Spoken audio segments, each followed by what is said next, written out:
তুলার ডাঁটি মাছ লাগাইছে আনাজি কালে এরম এক ফির ভাজি খাইলে কেবল কেবল এরমই খাইতে মন চাইবে। নিয়ে নিছি 2টা আনাজি কালা আর হচ্ছে 3 পিস তুলার ডাঁটি মাছ লাগে ডিম হয়েছে ডিমও নিয়ে নিছি। হলদির গুঁড়া মরিচের গুঁড়া আর নুন দিয়ে ভালো করে একবার মাখিয়ে জুখে নেওয়া লাগবে। এই যে ডিমের লাগে একটু মাখিয়ে জুখে নিয়ে নিলাম। তারপরে এই যে ফ্রাই প্যানে দিয়ে দিলাম। আস্তে আস্তে করে ফ্রাই প্যানে সবগুলো দিয়ে দিব। এই দিয়ে সুন্দর করে এপিট ওপিট করে এখন ভালো করে ভেজে নেওয়া লাগবে লাল লাল করে। এই যে এক পিঠ ভাজা শেষ। মানে দেখেন একেবারে লাল লাল হয়ে গেছে। এখন উল্টেই দিব সবগুলো মাছ কলা সবগুলোই উল্টেই দেওয়া লাগবে। এই যে মাছের লেজের লোক গেছে আর একটা লাগিয়ে গেল একটু ভাঙিয়েও। তুলার ডাঁটি মাছ হয়েছে একসেন নরম, বুঝছেন? এটা একটু আস্তে ধীরে উল্টান লাগবে, নাহলে কিন্তু এরকম মনে ভেঙে চুরে হালাইবেন।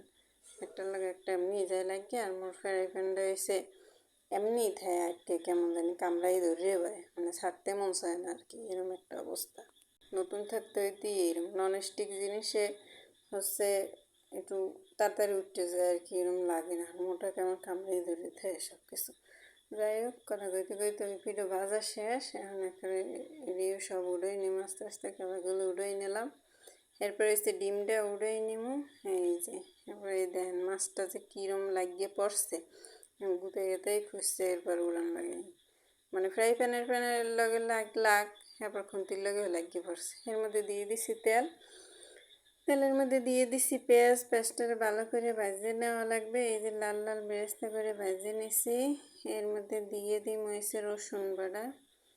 এই যে দিয়ে দিলাম রসুন বাটা। এটা এখন ভালো করে ওরে সেটা ছেড়ে রসুন দেলে গরম তেলের মধ্যে একেবারে অনেকে কথায় কথায় এরকম ছেড়ে না, এরকম একটা ছেড়ে শুরু করছে।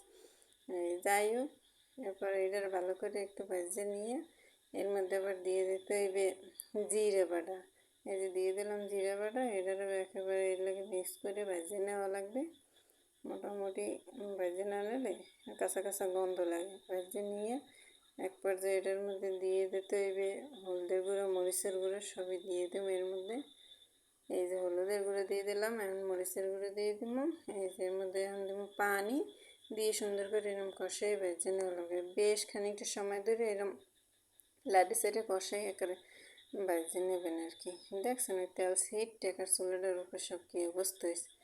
কষানো শেষ, এখন দিয়ে দিলাম পানি অল্প একটু দিয়েছি। এর মধ্যে এই যে মশলাটা লাড়ি সাইডে মিলিয়ে ঝিলিয়ে দিয়েছি।